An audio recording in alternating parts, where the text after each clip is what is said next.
my channel which is Simple Learning, and today we will study the civic chapter name the Union Legislature. Student, this is the chapter 1 of your civics and this is the social science subject class 8th. So student, without further delay, let's get started. The Union Legislature chapter 1, your civic section. It is a union of states. Therefore, we have government at two levels. जो हमारा India है वो एक states का union है, यानी कि आपने देखा होगा कि हमारे इंडिया में कितने सारे स्टेट्स को मिला के इंडिया बना है, तो वही कहा यहाँ पे। और जो हमारी गवर्नमेंट है उस पर दो लेवल है। कैसे लेवल पे काम करती है? एक तो सेंटर हो गया और एक स्टेट लेवल पे। At both the levels we have the parliamentary system of government. और इन दोनों लेवल पे हमारे पास कैसी सिस्टम ऑफ गवर्नमेंट है? Parliamentary system. आपने पार्लियामेंट देखा भी होगा, अब तो आपने देखा कि नया पार्लियामेंट भी बन चुका है विथ 3 ऑर्गन्स ऑफ गवर्नमेंट, जिसमें कि जो गवर्नमेंट के 3 ऑर्गन है उनका नाम है लेजिस्लेचर, एक्सिक्यूटिव और जुडिशियरी। तो स्टूडेंट, हमारा क्या है, हमारी जो गवर्नमेंट है वो 2 लेवल पे काम करती है, एक तो है सेंटर और एक स्टेट लेवल पे। और इन दोनों लेवलों के लिए हमारे पास पार्लियामेंट्री सिस्टम ऑफ गवर्नमेंट है, जिसमें कि 3 ऑर्गन आते हैं उस गवर्नमेंट के, जो कि हमने पढ़े लेजिस्लेचर, एग्जीक्यूटिव एंड जुडिशियरी।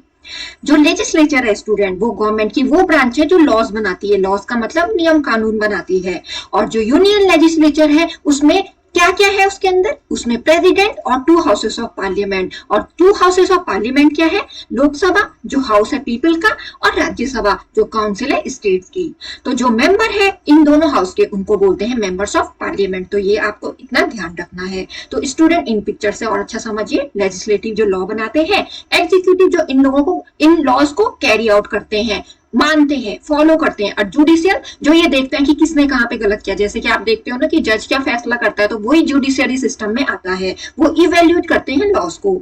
और स्टूडेंट, जो मेंबर्स होते हैं इन दोनों हाउस के, यानी कि राज्यसभा और लोकसभा के जो मेंबर हैं उनको बोला हमने मेंबर्स ऑफ पार्लियामेंट। तो देखिए, पार्लियामेंट ऑफ इंडिया और यूनियन लेजिस्लेचर कहेंगे या तो उसमें प्रेसिडेंट ऑफ इंडिया आते हैं और 2 हाउसेस जिनका नाम है लोकसभा और राज्यसभा। आई होप यहाँ तक आपको समझ में आया होगा। अब हम सबसे पहले पढ़ते हैं लोकसभा के बारे में। लोकसभा जो हाउस ऑफ पीपुल है, जो लोकसभा और लोअर हाउस, इसको या तो लोकसभा बोलते हैं, इसको लोकसभा बोलते हैं, या तो लोअर हाउस बोलते हैं। ये पावरफुल है किसके कंपैरिजन में? जो राज्यसभा है उसके कंपैरिजन में पावरफुल है। और कंपोजिशन अब हम इसमें देखते हैं कि इसमें कितने मेंबर होते हैं। जो लोकसभा है वो क्या है? रिप्रेजेंटेटिव है, किसकी? पीपल की। इसमें जो परमिसिबल न्यूमेरिकल स्ट्रेंथ, यानी कि इसमें कितने मेंबर होते हैं? 552 मेंबर होते हैं। और जो मेंबर होते हैं लोकसभा के, वो हम उनको चुनते हैं। स्टूडेंट, आपने देखा होगा ना कि जब इलेक्शन होते हैं, ठीक है, तो तब हम किसको चुनते हैं? अपनी सरकार को चुनते हैं। वैसे ही जो लोकसभा के मेंबर है उनको हम खुद चुनते हैं वोट देके। Student, of these 530 members are directly elected from the state. और इनमें से जो 530 मेंबर्स है वो स्टेट से डायरेक्टली इलेक्ट किए जाते हैं। और जिसमें कि जो 20 है वो कहां से? यूनियन टेरिटरीज में, जैसे आपने पढ़ा होगा अंडमान निकोबार वगैरह। While 2 members are nominated by the president. और 2 मेंबर प्रेसिडेंट खुद नॉमिनेट करते हैं। किस कम्युनिटी से? एंग्लो इंडियन कम्युनिटी से। तो स्टूडेंट, लोकसभा जो हम लोकसभा के मेंबर को हम चुनते हैं, ठीक है, वोट देके। और जिसमें कि 530 मेंबर्स है उनको उस स्टेट से डायरेक्टली इलेक्ट करते हैं, और 20 को यूनियन टेरिटरी से, और 2 member president Anglo Indian community से उनको खुद नॉमिनेट करते हैं। तो आज जो लोकसभा में मेंबर है कितने? उनकी संख्या, उनका नंबर कितनी है? 545 मेंबर्स। और स्टूडेंट, इसका टर्म पढ़ते हैं, यानी कि लोकसभा कितने साल तक होती है। जैसे आप देखते हो ना कि जो गवर्नमेंट है वो कितने साल के लिए चुनी जाती है, तो वही यहाँ पे जो लोकसभा है, ये जो गवर्नमेंट बनेगी 5 ईयर के लिए चुनी जाएगी। और जो प्रेसिडेंट है इसको कभी भी भंग कर सकते हैं, इसके अपने टाइम पीरियड होने से पहले भी इसको भंग किया जा सकता है, ठीक है। If the party in power losses majority से सपोर्ट, अगर जो पार्टी है वो अपना मेजोरिटी सपोर्ट खो देती है, जैसे कि आप इलेक्शन देखते हो ना, तो इलेक्शन में जो इसको ज्यादा वो मिलते हैं, वोट मिलते हैं, वो जीतता है। तो वैसे ही जो पार्टी है वो इनको अगर कम वोट देगी, ठीक है, तो इसकी वजह से क्या हो जाता है, ये जो प्रेसिडेंट है वो डिसॉल्व कर सकते हैं लोकसभा को अपने टाइम पीरियड से 5 ईयर से पहले ही इसको भंग कर सकते हैं यानी कि हटा सकते हैं। In case of emergency it's time period can be extended for 1 year at a time, और इमरजेंसी के केस में जो इसका टाइम पीरियड है वो 1 साल तक एक्सटेंड कर सकते हैं। अब हम इलेक्शंस के बारे में पढ़ेंगे। जैसे कि हमने पढ़ा कि जो लोकसभा है उनको हम डायरेक्टली इलेक्ट करते हैं उसके मेंबर को। For the purpose of elections the entire country is divided into constituencies. जो इलेक्शन के पर्पस के लिए डिफरेंट कंट्रीज में हम डिफरेंट कॉन्स्टिट्यूएंसी से जहां से वो मेंबर क्या कर होता है, इलेक्ट होता है, और हर एक कॉन्स्टिट्यूएंसी से एक मेंबर इलेक्ट होता है, जैसे कि मैंने आप बताया। Elections are normally held every 5 year, हर 5 साल के बाद इलेक्शन होता है और वोटिंग की जाती है। आपने देखा होगा बैलेट जिसमें क्या प्रेस करते हो बटन को, और उसमें अलग अलग टाइप के सिंबल बने होते हैं। All Indian citizen who are 18 years and above, और कौन दे सकते हैं वोट, वही जो 18 साल से वो जो 18 साल के होंगे या उससे अबव होंगे वो वोट दे सकते हैं। They can elect the representative of their choice, और वो अपने चॉइस के अकॉर्डिंग अपने रिप्रेजेंटेटिव अपनी गवर्नमेंट बना सकते हैं स्टूडेंट। तो स्टूडेंट जैसे कि आप लोग तो अभी नहीं दे सकते, जब आप 18 साल के 18 से अबव हो जाओगे तब आप वोट दे सकते हो। Qualification of the member of Lok Sabha, अब जो लोकसभा के मेंबर है उनकी क्वालिफिकेशन क्या है, उनको क्या क्या चीजें चाहिए होती है मेंबर बनने के लिए लोकसभा के। To become a member of Lok Sabha a person must, अगर लोकसभा का मेंबर बनना है तो पर्सन को सिटीजन होना चाहिए इंडिया का, ठीक है, और उसकी एज 25 ईयर्स होनी चाहिए।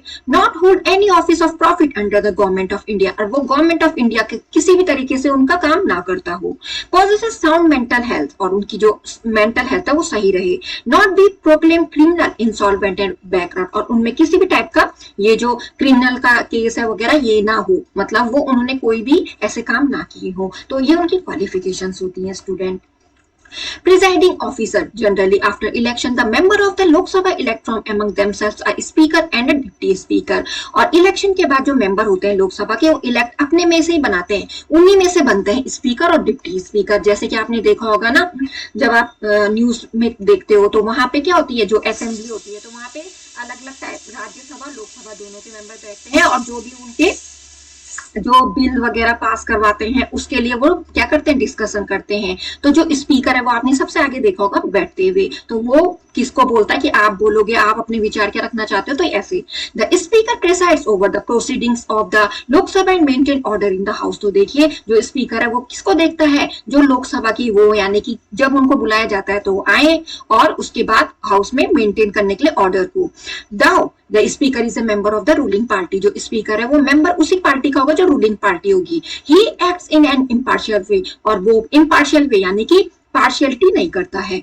He does not participate not does he exercise his vote, और वो पार्टिसिपेट भी नहीं करेगा और वो अपनी वोट भी नहीं डाल सकता। But in case there is a tie he exercises his casting vote, और जब टाई हो जाएगा तब वो अपने कास्टिंग वोट यानी कि तब वो वोट दे सकता है, डिसाइड कर सकता है। And help one side to win, और हेल्प कर सकता है एक साइड को क्या करने के लिए, जीतने के लिए। इन केस ऑफ इलनेस और absence of the speaker the deputy speaker takes over his charge, और जब अगर स्पीकर की तबीयत खराब हो गया अगर वो नहीं आ पाए तो उनका चार्ज कौन रखता है, डिप्टी स्पीकर। जैसे कि आपके स्कूलों में प्रिंसिपल होंगे और वाइस प्रिंसिपल होंगे, तो जब प्रिंसिपल सर कहीं चले जाते हैं, प्रिंसिपल मैम कहीं चले जाती है, तो वाइस प्रिंसिपल काम करते हैं ना उनकी जगह पे। तो ऐसे ही जब स्पीकर वहां पे नहीं रहेंगे तो डिप्टी स्पीकर संभालेंगे उनका चार्ज। तो स्टूडेंट ये है लोकसभा चैम्बर, और आपने न्यूज चैनल में भी देखा होगा ऐसे ही। हमने लोकसभा के बारे में पढ़ा, और अब हम पढ़ेंगे राज्यसभा के बारे में। लोकसभा को क्या कहते हैं, हाउस ऑफ पीपुल, और जिनको हम अपने आप इलेक्ट करते हैं, और हमने उनके बारे में पढ़ा। अब हम पढ़ेंगे राज्यसभा के बारे में। ये है काउंसिल ऑफ स्टेट, और या अपर हाउस किसका, पार्लियामेंट का। कंपोजिशन, अब इसमें कितने मेंबर होते हैं, जो न्यूमेरिकल स्ट्रेंथ होती है राज्यसभा की वो 250 होती है, और इसमें जो मेंबर होते हैं राज्यसभा के वो किस बेस पे अलॉटेड होते हैं, जितनी उस स्टेट की पॉपुलेशन होगी। The state with more population have the highest number of member, जिस स्टेट की ज्यादा पॉपुलेशन होगी उसमें जो नंबर ऑफ मेंबर है वो भी ज्यादा होंगे, जबकि जो स्टेट है जिसमें कम पॉपुलेशन होगी उसके कम मेंबर होंगे। जैसे कि उत्तर प्रदेश में कितने हैं, 31 मेंबर्स हैं, और नागालैंड में केवल 1 है, तो ये पॉपुलेशन पे डिपेंड करेगा। In Rajya Sabha 238 members represent the state, 238 members represent करेंगे स्टेट को और यूनियन टेरिटरीज को, और 12 मेंबर्स को नॉमिनेट किया जाएगा, प्रेसिडेंट नॉमिनेट करेंगे। और हमने लोकसभा में क्या पढ़ा था, केवल 2 मेंबर नॉमिनेट होंगे किससे, यूनियन टेरिटरी से, और यहाँ पे 12 मेंबर जो प्रेसिडेंट नॉमिनेट करेंगे। अब वो किस फील्ड से करेंगे नॉमिनेट, आर्ट, लिटरेचर, साइंस और सोशल सर्विस से हो, यानी कि वो वहां से हो, उनका जो काम है वो वहां से रिलेटेड हो। The 238 members are indirectly elected, और जो 238 मेंबर्स है उनको इनडायरेक्टली, डायरेक्टली इलेक्ट नहीं किया जाता है, उनको इनडायरेक्टली इलेक्ट किया जाता है। Elected members of the legislative assembly, MLAs elect the member of the Rajya Sabha, और उनको कौन करेगा इनडायरेक्टली इलेक्टेड? जो इलेक्टेड मेंबर होंगे लेजिस्लेटिव असेंबली के, यानी कि मेंबर ऑफ लेजिस्लेटिव असेंबली, ठीक है, वो इलेक्ट करेंगे राज्यसभा के मेंबर को। तो स्टूडेंट ये लोग करते हैं, इसलिए इसको कहा गया है इनडायरेक्टली इलेक्ट होते हैं कौन? 238 members.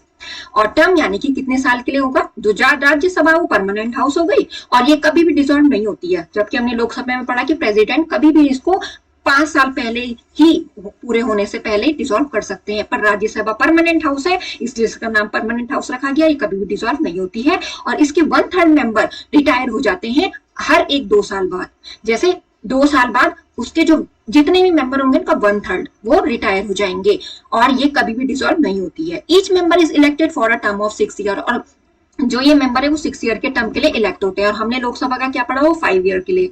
Qualification of A member of Rajya Sabha, Rajya Sabha के जो मेंबर बनेंगे उनकी क्वालिफिकेशन क्या? उनको इंडिया यानी कि भारत का नागरिक होना चाहिए, उनकी एज 30 ईयर्स होनी चाहिए, और हमने लोकसभा में क्या पढ़ा कि 25 ईयर्स होनी चाहिए, और पॉजिटिव साउंड मेंटल हेल्थ, उनकी मेंटल हेल्थ सही होनी चाहिए, और वो किसी भी गवर्नमेंट ऑफ इंडिया में काम नहीं करते होंगे, यानी कि गवर्नमेंट सर्वेंट नहीं होने चाहिए। नॉट बी अ क्रिमिनल और इंसॉल्वेंट, ना उनको क्रिमिनल होना है ना उनको बैंकरप्ट होना है। अब हम पढ़ेंगे स्टूडेंट प्रिजाइडिंग ऑफिसर्स के बारे में। इसके बारे में student, the vice president of India is the ex officio chairman, यानी कि जो वाइस प्रेसिडेंट है, प्रेसिडेंट होते हैं और वाइस प्रेसिडेंट होते हैं, ये तो आपको पता ही होगा। जो वाइस प्रेसिडेंट है इंडिया के वो एक्स ऑफिशियो चेयरमैन होते हैं, किसके? स्टूडेंट, राज्यसभा के, ठीक है। He is the presiding officer and conduct the proceedings of the Rajya Sabha, वो एक प्रिजाइडिंग ऑफिसर्स होते हैं वहां पे के, और कंडक्ट करते हैं राज्यसभा की प्रोसीडिंग, यानी कि आगे जो उनकी बैठक होंगी। In his absence the deputy chairman presides over the Rajya Sabha, और उनकी एब्सेंस में कौन आएगा वहां पे? कौन करेगा काम? Deputy chairman. जो डिप्टी चेयरमैन है वो राज्यसभा के मेंबरों से ही इलेक्ट किए जाते हैं, मेजोरिटी वोट, यानी कि जिसको ज्यादा वोट पड़ेंगे वो डिप्टी चेयरमैन बनेगा। कौन? जो राज्यसभा के ही मेंबर होंगे। तो ऐसे हमने पढ़ा कि जो वाइस प्रेसिडेंट है वो एक्स ऑफिशियल चेयरमैन होते हैं राज्यसभा के, ठीक है। तो स्टूडेंट ये बातें आप ध्यान रखना। अब हम पढ़ेंगे डिस्ट्रीब्यूशन ऑफ लेजिस्लेटिव सब्जेक्ट, जो लेजिस्लेटिव सब्जेक्ट हैं वो क्या क्या है, उनका डिस्ट्रीब्यूशन कैसे है। Under the Indian constitution the legislative subject are categorized into 3 list, वो 3 लिस्ट में कैटेगराइज है, union list, state list and concurrent list. तो स्टूडेंट आपको ये ध्यान भी रखना है, क्योंकि आई होप आपके पेपर में जो क्वेश्चन बनेंगे इन्हीं से बन जाएंगे। जो यूनियन लिस्ट है उसमें 97 सब्जेक्ट होते हैं, over which union parliament has exclusive power to make law, जिसमें की जो पार्लियामेंट है उसके पास पावर होती है इनमें नियम बनाने की, और वो कौन कौन सी है?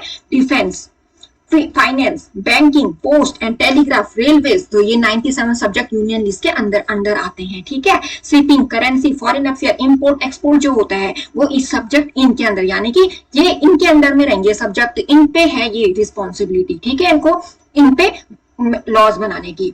और जो स्टेट लिस्ट है उसमें 66 सब्जेक्ट्स होते हैं, जिसमें कि जो स्टेट लेजिस्लेचर है उस पर पावर होती है, ठीक है, लेजिस्लेट करने की इनको।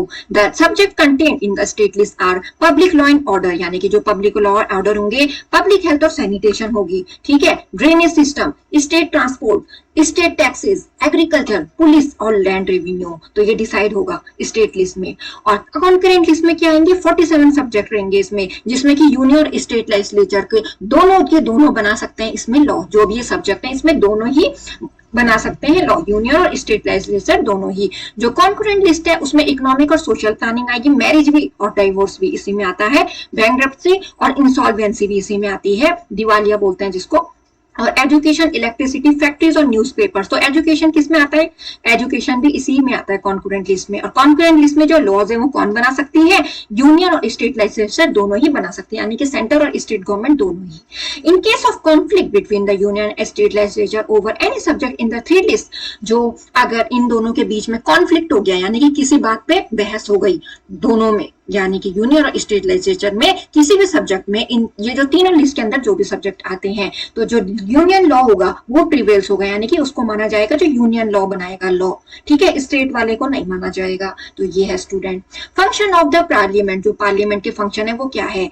लॉ मेकिंग फंक्शन है इनके, जैसे कि हमने पढ़ा कि जो पार्लियामेंट है उसको यूनियन लेजिस्लेचर कहते हैं, ठीक है, उसमें प्रेसिडेंट, लोकसभा और राज्यसभा वो आपने पढ़ दिया। अब जो पार्लियामेंट है वो क्या बनाएगा, लॉ बनाएगा। जो प्राइमरी फंक्शन है पार्लियामेंट का वो है लॉ बनाना, और ये लॉ बनाएगा किसी भी सब्जेक्ट पे जो कि किस पे हो, यूनियन और कॉन्करेंट लिस्ट पे आए। ऐसे ना कि कोई भी सब्जेक्ट ले लिया, नहीं, जो यूनियन और कॉन्करेंट लिस्ट में आएंगे वो, ठीक है। It also has the power to pass laws on subject of state list, और इसको पावर भी है कि ये लॉ को पास करा सकता है किसके, जो स्टेट लिस्ट के सब्जेक्ट है उन पे भी। Which are mean for the state legislature, जो स्टेट लेजिस्लेचर बनाता है ना जिन पे लॉ, ठीक है, तो इसको भी पावर है, किसको, यूनियन और यूनियन को, ठीक है। To amend the part of the constitution, a bill can be introduce only in the parliament, और किसी भी कॉन्स्टिट्यूशन के पार्ट को लागू करने के लिए अब एक बिल बनाया जाता है जिसको केवल पार्लियामेंट में ही लाया जाता है। पासिंग द बजट, आपने देखा होगा कि हमेशा ईयरली बजट आते हैं। Union budget is pass by the parliament, जो यूनियन बजट है, संघ का बजट है, वो पार्लियामेंट पास करता है। The budget shows the details of the expected income of the government, जो बजट है वो दिखाता है कि गवर्नमेंट की इनकम कितनी है और इसको क्या क्या प्लान, इससे क्या क्या प्लान बनाया जाए ताकि इसको ठीक से स्पेंड कर सके। और ये फाइनेंस मिनिस्टर, पार्लियामेंट में जो फाइनेंस मिनिस्टर होती है वो इसको होते हैं या होती हैं, ठीक है, वो इसको क्या करते हैं, फाइनलाइज करते हैं। द पार्लियामेंट हैज द, अभी आपने देखा होगा जैसे निर्मला सीतारमन है, ठीक है। The parliament has the power to accept और रिजेक्ट द बजट, जो पार्लियामेंट उन पे पावर है एक्सेप्ट और रिजेक्ट करने की बजट को। और इनके अलावा जो फाइनेंस बिल है वो भी पार्लियामेंट में इंट्रोड्यूस किया जाता है, लाया जाता है, पेश किया जाता है। It contains proposals for new taxes, जैसे कि आप देखते हो ना टैक्स लगते हैं, ठीक है, इनकम टैक्स वगैरह हो गए, ठीक है, ये हो गए, तो ये इसी में रहते हैं और ये चेंज होते रहते हैं। The changes in the existing taxes to meet the government's expenditure, ताकि जो गवर्नमेंट के खर्चे हैं वो मेंटेन किए जा सके। जुडिशियल फंक्शन, पार्लियामेंट के पास बहुत सारे जुडिशियल फंक्शन होते हैं, इसके पास पावर होती है टू इम्पीच द प्रेसिडेंट को इम्पीच हटाने की, और जो वाइस प्रेसिडेंट और जजेस हैं सुप्रीम कोर्ट और हाई कोर्ट के, उनकी भी, अगर वो क्या ना करे, जो कॉन्स्टिट्यूशन है या उनका अपनी पावर है उनका मिसयूज करें तो उनको हटाया जाएगा, जो जिस पोस्ट पे हो, जिस पद पे हो अभी है, ठीक है। Electoral function, the union legislature play a significant role in the election of president and vice president of India, और जो यूनियन लेजिस्लेचर है वो एक सिग्निफिकेंट इंपॉर्टेंट रोल प्ले करता है किसके इलेक्शन के लिए, प्रेसिडेंट और वाइस प्रेसिडेंट के, कौन, हमारे भारत के। पासिंग अ बिल, अब बिल को पास किया कैसे जाता है। It is one of the most important function of the parliament, का एक बहुत ही इंपॉर्टेंट फंक्शन है। A law is introduce in the parliament in the form of a bill, कोई भी लॉ इंट्रोड्यूस किया जाता है पार्लियामेंट में, किस फॉर्म में, स्टूडेंट, बिल फॉर्म में। और जो बिल है वो ड्राफ्ट है, जिसमें कि बहुत सारे जो लॉ, यानी कि जो लॉ, जिन लॉ को इंप्लीमेंट किया जाना चाहिए उसका एक ड्राफ्ट है, ठीक है। There are 3 different kind of bill, और ये 3 टाइप के बिल होते हैं जिनका नाम है ऑर्डिनरी बिल, मनी बिल और कॉन्स्टिट्यूशन अमेंडमेंट बिल। तो 3 टाइप के बिल हो गए। An ordinary bill can be introduce in either house of the parliament, जो ऑर्डिनरी बिल होगा उसको किसी एक हाउस यानी कि या तो राज्यसभा या लोकसभा में इंट्रोड्यूस करा सकते हैं, पर जो मनी बिल होगा वो केवल लोकसभा में ही इंट्रोड्यूस होगा, यानी कि राज्यसभा में वो इंट्रोड्यूस नहीं किया जाएगा, ठीक है। तो ऑर्डिनरी बिल और मनी बिल के बारे में हमने इन दोनों में स्टूडेंट ये हमने डिफरेंस पढ़ा कि जो ऑर्डिनरी बिल है वो दोनों में से किसी भी हाउस में इंट्रोड्यूस पेश किया जा सकता है, पर जो मनी बिल है वो केवल लोकसभा में पेश किया जाएगा। तो स्टूडेंट आई होप आपको अच्छे से समझ में आएगा यहाँ तक। तो यहाँ पे क्या है, ये पुलिस, ट्रांसपोर्ट, तो ये स्टेट लिस्ट के सब्जेक्ट है, ठीक है। पुलिस भी तो लॉ बनाती है, सिटी के क्या करती है, प्रोटेक्ट करती है ना, ये थीव्स वगैरह जो भी मामले होते हैं। ट्रांसपोर्ट सिस्टम यही बस वगैरह, और एग्रीकल्चर भी स्टेट लिस्ट में आता है। तो ये सब्जेक्ट है स्टेट लिस्ट के, आपको ये पिक के थ्रू समझाया गया है। How an ordinary bill becomes a law, जो आपका ये जो ऑर्डिनरी बिल पेश किया जाता है ना पार्लियामेंट में, जो बहुत ही इंपॉर्टेंट काम है पार्लियामेंट का, वो कैसे इंट्रोड्यूस किया जाता है। सबसे पहले उसको इंट्रोडक्शन, यानी कि इंट्रोडक्शन में होगा फर्स्ट रीडिंग की जाएगी, पहले पढ़ा जाएगा पहला फर्स्ट रीडिंग, फिर उसके बाद डिस्कशन किया जाएगा, तब वहां पे इसकी सेकंड रीडिंग होगी। बिल इज एक्सेप्टेड और रिजेक्टेड, और जो बिल है तब थर्ड रीडिंग में ये डिसाइड किया जाएगा कि इसको एक्सेप्ट किया जाए या रिजेक्ट। तो सबसे पहले फर्स्ट रीडिंग होगी, उसकी पढ़ा जाएगा वो, फिर उसके बाद उस पर डिस्कशन होगा, और जो थर्ड रीडिंग होगी उस पर डिसाइड किया जाएगा कि उस बिल को एक्सेप्ट करना है या रिजेक्ट करना है, यानी कि स्वीकार करना है या अस्वीकार करना है, ठीक है। और उसके बाद उसको दूसरे हाउस में भेजा जाएगा, फिर वहां पे भी उसकी first reading, second reading, third reading होगी, फिर उसके बाद प्रेसिडेंट एसेंट होगा, यानी कि प्रेसिडेंट सोचेंगे और उसके बाद उस पर एक्ट किया जाएगा। तो ये देखिए ऐसे ऑर्डिनरी बिल को, ऐसा जो ऑर्डिनरी बिल है वो लॉ कैसे बनता है उसका आपको यहाँ पे प्रोसीजर दे रखी है इस फ्लो चार्ट के थ्रू। अब स्टूडेंट में हम पढ़ लेते हैं कि ये रियलिटी में कैसा है। The process of considering a bill is called reading. जब किसी भी बिल को कंसिडर, यानी कि कंसिडर का मतलब उसके बारे में सोच विचार किया जाए, उसको बोलते हैं reading. A bill has to pass through 3 stages. जैसे हमने अभी पढ़ा, जो बिल है वो 3 स्टेज से होकर गुजरता है। पहले उसकी फर्स्ट रीडिंग होगी, सेकंड रीडिंग में डिस्कशन होगा और थर्ड रीडिंग में ये एक्सेप्ट या रिजेक्ट किया जाए ये डिसाइड किया जाएगा।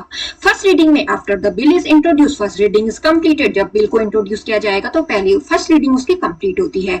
सेकंड रीडिंग में जो बिल है उसको डिस्कस किया जाएगा बहुत ही डिटेल में और उस पर सोचा जाएगा, सजेशन बने, सुझाव भी बने जाएंगे कि ये सही है कि नहीं है। और जो थर्ड रीडिंग होगी वो फाइनल रीडिंग होगी बिल की, जो उसको एक्सेप्ट किया जाए या रिजेक्ट किया जाए। और इस स्टेज पे जो बिल है उसको रिगार्ड किया जाएगा कि वो हाउस में पास हो गया है, और तब अगर वो पास हो गया तो उसके दूसरे हाउस में भी भेजा जाएगा। When the bill is received in the other house, it undergoes all the stages as in the house where the bill was introduced. और जब जो बिल है उसको दूसरे हाउस में जब रिसीव किया जाएगा तो वो उन्हीं स्टेज से होके जाएगा जैसे कि वो पहले स्टेज में था और उस बिल को इंट्रोड्यूस किया जाएगा। In case of deadlock or disagreement between the two houses, the president can call upon a joint session of both the houses of the parliament. अगर ये जो बिल इंट्रोड्यूस किया गया दोनों हाउस में इंट्रोड्यूस किया जा रहा है, राज्यसभा में भी लोकसभा में भी, तो जो अगर इन दोनों के बीच में डिसएग्रीमेंट का मतलब असहमति बन गई, अगर एक हाँ बोल रहा है दूसरा ना बोल रहा है, तो इन दोनों के बीच में डिसएग्रीमेंट हो रखा है लोकसभा और राज्यसभा के बीच में, ठीक है। तो जो प्रेसिडेंट है वो ज्वाइंट सेशन बुलाते हैं, किसका, ये जो हाउस है पार्लियामेंट के उनका ज्वाइंट सेशन बुलाते हैं, ठीक है। In the joint session decision is taken on the basis of majority vote. अब लोकसभा और राज्यसभा को बुलाया जाएगा और उसके बाद जिसके ज्यादा वोट रहेंगे, ठीक है, जो ज्यादा वोट देगा, तो जो मेंबर प्रेजेंट है और जो ज्यादा मेजोरिटी वोट देगा उसी का डिसीजन माना जाएगा। जैसे कि आपकी क्लास में मॉनिटर बनते होंगे बच्चे, तो जो ज्यादा हैंड्स अप करेगा यानी कि जिसका ज्यादा मेजोरिटी वोट जाएंगे वही मॉनिटर बनता है, तो ऐसे ही यहाँ पे भी है। When a bill is passed by both the houses of the parliament, it is assented to by the president and then it becomes a law known as act. जब जो बिल है वो दोनों ही हाउस सहमत हो जाएंगे उसको पास करने के लिए, तो वो प्रेसिडेंट के पास जाएंगे और वो लॉ बन जाएगा। क्यों? प्रेसिडेंट की इच्छा के बिना तो ऐसा नहीं होगा कि कोई भी लॉ एक्ट बन जाएगा, तो इसमें प्रेसिडेंट की सहमति भी जरूरी है और उसके बाद वो लॉ बनेगा, उसको एक्ट कहा जाएगा, ठीक है। अब है मिसलेनियस पावर, अलग अलग टाइप की पावर। जो पार्लियामेंट है वो क्या बनाता है, लॉज बनाता है, किसके रिगार्डिंग, कंपोजिशन, जुरिडिक्शन और power of the supreme court, इनके रिगार्डिंग लॉ बनाता है। इट में establish a common high court for 2 और मोर स्टेट। आपने देखा होगा कि स्टेट में हाई कोर्ट होते हैं और सुप्रीम कोर्ट सेंटर बेस पे होता है, ठीक है। हाई कोर्ट से बड़ा कोर्ट हो गया सुप्रीम कोर्ट। तो स्टूडेंट, जो हाई कोर्ट है वो स्टेट में रहता है और इसमें इनके पास पावर है कि ये दो या दो से ज्यादा स्टेट में हाई कोर्ट एस्टेब्लिश कर रहे हैं। इट में ऑल्सो अल्टर द नेम और बाउंड्रीज ऑफ एनी स्टेट। और जो पार्लियामेंट है वो नेम और बाउंड्री किसी भी स्टेट की चेंज कर सकता है। द न्यू स्टेट में be created by separation of territories from any state. और जो न्यू स्टेट फॉर्म होंगे वो किससे होंगे, जो उनकी टेरिटरी से अलग हो चुकी है। तो ये सब कौन डिसाइड करेगा, पार्लियामेंट, ठीक है। और वो लॉज भी बनाएगा और जो पावर ऑफ सुप्रीम कोर्ट है उस पे भी मेक लॉज बनाएगा और ये एस्टेब्लिश कर सकता है कॉमन हाई कोर्ट, यानी कि एक ही हाई कोर्ट, दो से ज्यादा स्टेट का एक ही हाई कोर्ट, ठीक है। तो स्टूडेंट, ये आपको दे रखा था किसके